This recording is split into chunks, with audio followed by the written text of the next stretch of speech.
먼저 대통령님, 청년 문제에 관심이 많고 특히 이번 주 주간에 청년들을 직접 만나고 있으신데 행사 시작 전에 한 말씀 부탁드리겠습니다. 네, 여러분 반갑습니다.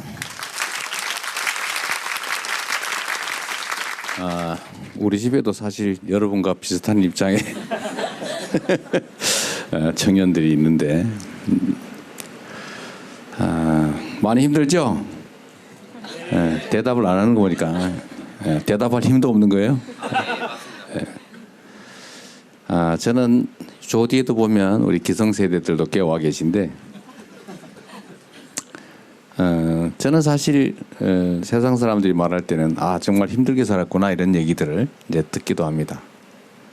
그런데 요즘의 청년들과 제가 살아왔던 청년 시절을 비교해 보면 명백하게 요즘 청년 세대들이 훨씬 더 어려운 상황입니다.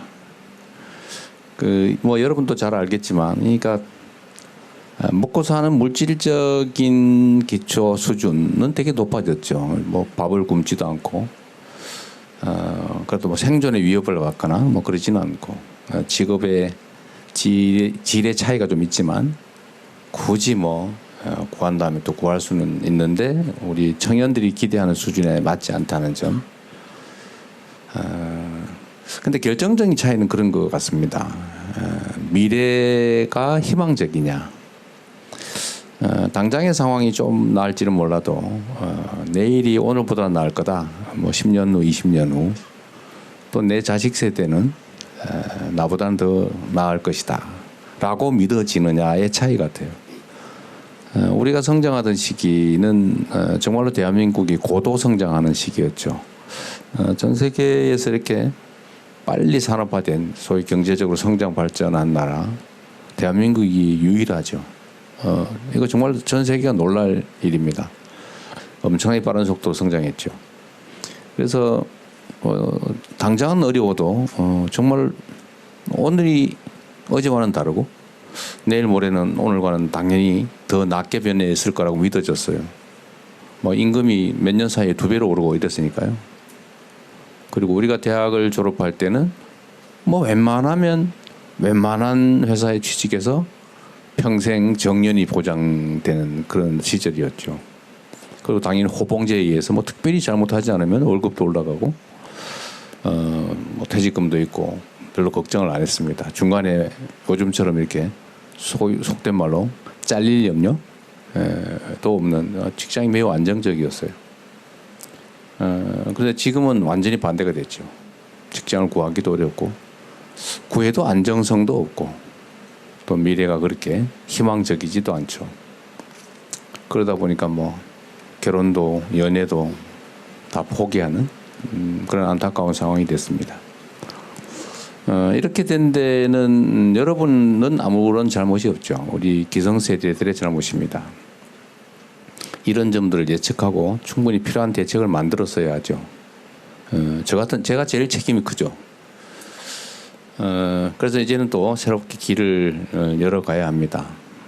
그래서 새 정부는 이제 권한이 좀 생겼기 때문에 새 정부가 해야 될 길은 기회를 많이 만드는 거예요.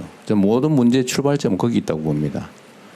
제가 최근에 어제 저녁에 이제 청년 관련 정책 논의를 하느라고 이제 수석 보좌관 회의를 했는데 거기 통계 자료 이런 게 있더라고요.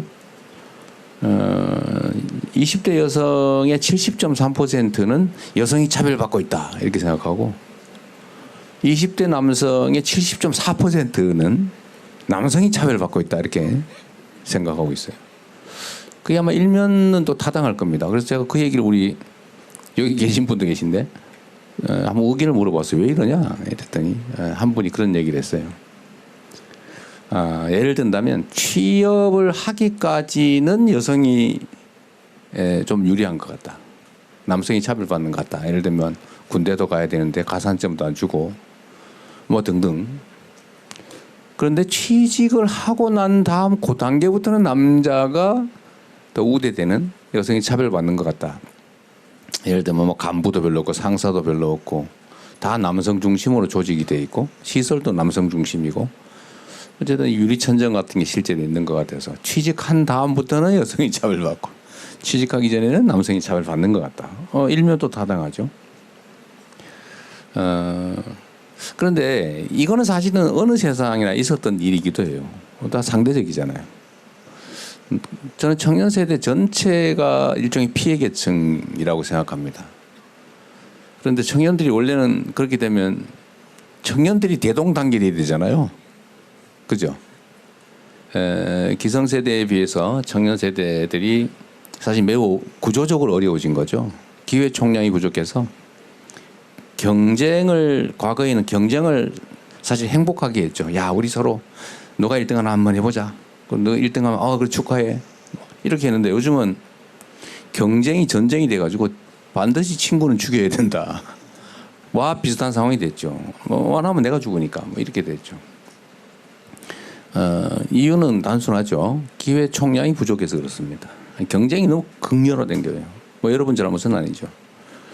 그래서 이 작은 기회의 구멍을 통과하기 위해서는 온갖 기묘한 기술을 다 배워야 되는데 다른 사람이 통과하면 나는 통과할 수 없는 상황이기 때문에 정말 잔인하게 경쟁이 아니라 전쟁을 하게 됐고 그러다 보니까 정말 가장 가까워야 될 청년 세대들끼리 특히 남녀가 이 편을 지어 다투는 괜히 여자가 남자 미워하면 안 되잖아요. 여자가 여자를 미워하는 건 이해하는데 그럴 수 있잖아요, 그죠? 여자가 남자가 여자를 미워한다? 이게 상상하기 어려운 그러나 참으로 안타까운 일이 현재 벌어지고 있죠.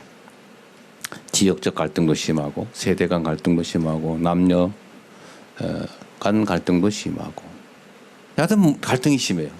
이 모든 문제의 원천은 기회의 부족이고 기회의 부족은 저성장으로부터 오는 것이고 이 저성장은 사실 매우 구조화된 측면이 있고 이제 악순환이 되기 시작한 거죠. 인구가 줄어드니까 성장 잠재력이 떨어지고 성장 잠재력이 떨어지니까 현실 성장률이 떨어지고 성장률이 떨어지니까 기회 총량이 줄어들고 그러니까 더 좌절해서 결혼 안 하고 아이 낳지 않고 계속 악순환이 되고 있습니다. 이 악순환을 이제 전환을 해야죠. 기회를 만드는. 그래서 새 정부가 또 저를 포함해서 전부 다 성장 노래를 부르는 이유가 사실 여기에 있습니다. 그러니까 여러분께도 함께 더 많은 기회가 있는 그런 새로운 세상을 향해 같이 가도록 하자. 그리고 저는 이게 가능하다고 믿어요. 대한민국 국민들 위대한 국민들이죠. 정말 이 지도를 보면은 이 거대한 이 대륙이 귀퉁이에 완하게 붙어 있는데 이렇게 독립 자주국가로서 수천 년을 이어오고 지금도 남들이 보면은 정말 위험한 상황, 나라가 망할 듯한 또는 나라가 망한 상황 이런 상황에서도 정말 그 안에 사는 우리 국민들의 백성들의 힘으로 그걸 극복해 오지 않습니까? 극복할 뿐만 아니라 세계에 지금은 자랑할 만한 나라가 돼 가고 있죠. K-팝 이런 거, 예를 들면 K-푸드, K-컬처. 우리가 이제 첨단 기술, 인공지능 이런 분야에서도 주력하지만 사실 문화 부문에서 우리는 또 다른 기회가 있다고 보는데 어쨌든 전 세계가 지금 각광을 하지 않습니까? 그래서 그런 데에서도 기회를 좀 만들고 그래서 새롭게 리셋하고 또 우리가 새로운 각오로 서로 존중하고 이해하고 힘 합쳐서 통합해서 함께 나가면 새로운 길을 열어갈 수 있을 것 같아요. 여하튼 미안하다는 생각이 많이 듭니다. 오늘도 옆에 계신 여러분 미안하게 생각하고요. 그러나 또 미안하다고 그냥 좌절하고 있을 수는 없는 거고 또 다투고 세월 보낼 수는 없는 일이어서 오늘은 여러분 의견을 좀 많이 들어보겠습니다. 그리고 그 속에 답이 있겠죠, 그죠? 네. 자, 이런 기회 자주 가지면 좋겠습니다. 그리고 마지막으로 정말 대화를 좀 많이 하면 좋겠어요. 점점 전에는 이렇게 실금을 그었는데 요즘은 실선을 그을 뿐만 아니라 아예 벽을 쌓아서 접촉이 잘 안 됩니다. 어제 마이클 샌델 그 분이 똑같은 얘기를 하더라고요. 요즘은 너무 벽이 높다. 그런 말씀을 잠깐 했어요. 제가 잠깐 봤는데 근데 우리는 대한민국 국민들이니까 같은 공간 안에 살고 협력해야 되기 때문에 노동자와 기업인들이 청년과 기성세대들이 특히 청년 남성과 청년 여성들이 대화를 많이 하면 좋겠습니다. 네, 고맙습니다.